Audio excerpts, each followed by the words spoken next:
চরদোয়ানী বাজারের গতরাতের ঘটনাকে মধ্যযুগের বর্বরতাকেও হার মানিয়েছে। ১৯৭১ সালের ২৫শে মার্চ কালো রাতে ঘুমন্ত বাঙালিদের উপর পাক হানাদার বাহিনী যেভাবে নির্যাতন করেছিল, ঠিক সেইভাবে চরদোয়ানী বাজারের পাশে গত রাতে একটি পরিবারকে গভীর রাতে ঘুমে থাকা অবস্থায় তাদেরকে ঘর থেকে টেনে হিসড়ে নামিয়ে তাদের ঘরকে সম্পূর্ণ ভেঙে চুরে আসবাবপত্র এবং অন্যান্য মালামাল নিয়ে পার্শ্ববর্তী জঙ্গলে ফেলে দিয়েছে। স্থানীয় সূত্রে জানা যায়, চরদোয়ানী বাজারের পাশে বাসিন্দা মোহাম্মদ শাহ আলম হাওলাদার এবং চরদোয়ানী বাজারের ব্যবসায়ী জামাল হোসেন, তাদের সাথে জমিজমা নিয়ে দীর্ঘদিনের বিরোধ। সেই বিরোধের জেরে গত রাতে জামাল হোসেন তাদের দলবল নিয়ে রাত ২:৩০টার দিকে শাহ আলম হাওলাদারকে ঘর থেকে নামিয়ে তার পরিবার সহ তাদেরকে ঘর থেকে নামিয়ে পুরো ঘরকে ভেঙে পার্শ্ববর্তী একটি জঙ্গলে তাদের ঘর এবং ঘরে থাকা সম্পূর্ণ মালামাল ফেলে রাখা হয়। স্থানীয়দের মন্তব্য হচ্ছে, যদি জামাল হোসেন ওই স্থানের জমি পেয়েও থাকে, এর জন্য আইন আছে, আদালত আছে, নিজের হাতে আইন তুলে নেওয়ার অধিকার কারণেই গভীর রাতে ঘর থেকে লোকজন নামিয়ে সেই ঘর ভেঙে জঙ্গলের মধ্যে ফেলে দেয়া, এটা আসলে মধ্যযুগের বর্বরতাকেও হার মানিয়েছে। স্থানীয়রা এই অপরাধের সাথে যারা যুক্ত তাদের সকলের দৃষ্টান্তমূলক শাস্তি দাবি করছে। এ বিষয়ে পাথরঘাটা থানার ভারপ্রাপ্ত কর্মকর্তা ওসি মেহেদী হাসান জানান, ঘটনা শোনার সাথে সাথে পাথরঘাটা থানা থেকে একটি টিম সেখানে পাঠানো হয় এবং এ বিষয়ে আইনানুগ ব্যবস্থা গ্রহণ করবেন বলে আশ্বাস দিয়েছেন। এখন বিষয়টা হইছে, কালকে রাত্রে এই যে ঘরগুলো ভাঙছে, আপনাদের লোকজন ছিল না? আমার কোনো লোকজন ছিল না। ঘর ভাঙছে কারা? ঘর ভাঙছে জামালের ছেলে রাত সে সময় ৪টা ২:৩০ হয়েছে, ৪টা পর্যন্ত। আপনারা কি ঘুমেছিলেন? না, আমি শহীদ উপর হইনি ঘুমেছিলাম, আর ওর মায় ওইখানে ঘুমেছিল। রাত্রে আমরা কিন্তু রাইয়ে ধরিয়ে উঠেছি, উঠে ঘুমে তখন? হ্যাঁ, আমরা ঘুমে কি শব্দ পাইছেন? হ্যাঁ, ঘুমেছি। নাম ওদিকে নামো। আর জামাল মোর একটা দাল হয়েছে, দাল হইয়ে হেরা ওই একজন ওই মোর হাত ২-৩ জন ধরছে, ধৈর্য গর্জে নামাই নিয়ে অগঘরের মধ্যে আমার আটকাই যাচ্ছে। এইবার আটকাই যাচ্ছে, পর মোর ওখানে রয়েছি।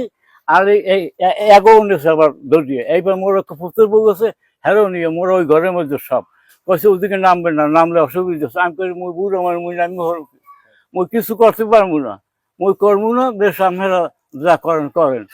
এই করার পর আমি শেষ হয়েছে, রাইতে আইসে। এখন ওই আওয়ার পর রাইত শেষ সময় ৩টে ফজর ফেরায় ওই গেছে ৪টে ৪:৩০। ফজর সময়ের মধ্যে হেফাই যাইছে, পুলিশে আইসে। হেরা আইসে পুলিশ, হের মধ্যে হেরা কুমির দেখি গেছে, হেরা গেছে হ্যাঁ দেখি না, ফর্স হয়ে গেছে। আর মোরা বাইরে লোকজন ছিল কয়জন? হ্যাঁ, কতজন ছিল? লোক প্রায় ২০-৩০ জন কমে গেছে। আচ্ছা, এই ঘর ভাঙছে কতক্ষণে? সকালে না রাইতে ঘর ভাঙছে? কি রাত্রে এই যে মালামাল এই কি সব এইরকম বাগের মধ্যে ঢালাই দিয়ে গেছে? না, ওই রাতের এইগুলো রাত্রে টানছে। আমরা তো আটটা দেখুন রাত্রে সব ওই আনছে। পরে ওই মালামাল সব গুছাইয়া ওই খাতা বাড়ি সব কাছে বাইরে কত কিনে ওই হ্যান হালাই নিয়ে ওহান হালাই নিয়ে এই পরে ভোরে এই আবার গুছাই গেছে। সে সময় মনে আমরা আসে দেখছেন যে ওই এই মালামাল তো আমরা কারা আসে করতে নেব, শরীরে তো অসুবিধা এই জন্য পারি না। হেরা দেখছো যে মালামালে মানুষজন গুলো এই টাইনে দিকে হেলাইতে আছে ওই ব্যাংকে। এখন যে জায়গায় আমরা ওই যে জঙ্গলের ভিতরে যে ঘরবাড়ি হালাইতে গেছে, এটা কে জায়গা? এটা আমাগো জায়গা। আমাগো জায়গা দিয়ে এটা খাস হয়েছে, খাসও আছে, রেকর্ডই আছে। আচ্ছা আচ্ছা। এই এখানে থাকার পরিবেশ আছে কিনা? হ্যাঁ, এখন কোন থাকার পরিবেশ নাই। এখন তো মানে যাবো কোথায়? বৃষ্টিতে তো সব ভেজে, সব বেঁচে আছে, বৃষ্টিতে সব হয়তো। আমি ওই কাগজ ফাগজ দিয়ে স্যার, আমি অসুস্থ মানুষ তো, ওই অসুস্থ, এই সাইডে একটা অসুবিধা আছে, পারে না। আমি কোন রকম এই টানিয়ে টুনিয়ে ওরা টানিয়ে দিয়ে গেছে, আর বাকি আমি গুছিয়ে গেছে কাগজ। যদি এগুলো যায় তা পাম কোথায়? হ্যাঁ হ্যাঁ, না হ্যাঁ নিয়েছে। আমার স্যার ওই একটা সেলাই মেশিন আছে, ওই সেলাই মেশিনটা লই গেছে। আর আমার মোর এই ট্রেরাং ব্যাংকে এই যে ট্রেরাং ভাঙছে এই ভাঙছে তারা মারা দেয়। এই যে ব্যাংকে শুধু এইটার মধ্যে দলিল আছে। আর এইটার মধ্যে হলো ১০,০০০ টাকা, আর মোর পকেটে আছে ৭,০০০ টাকা। এই ১৭,০০০ টাকা পকেটে আছে। আর ওই ওই ওই ওই যে আছে ওইটার মধ্যে আমার জিনিস আছে, আমার মাইয়ের।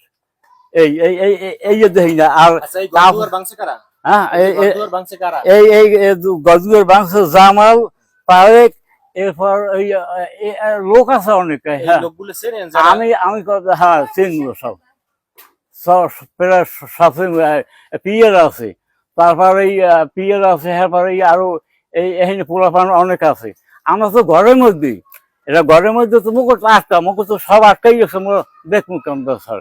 তা অনুমান করছি 20-30 জন আছে, কেটা কেটা পরে আমি দেখছি। হ্যাঁ না কাল আনছে 4-5 দিন আগে হইতে, মানে আপনারা ভাঙচুর চালাইছেন? না এই সমস্যা এই তো সকালে কাজ করি নাই, সকালে ডেলি মানে কয়টায় আসছে? আসছি এখানে মনে করেন তখন বাজে 7টা 7:30। ও তো সকাল ফজরেই আমারে ফোন দিয়েছে। না ফজরে ফোন দিতে পারে, ফজরে ফোন দিতে পারে, কালকের এটা কালকের মাল নিস না।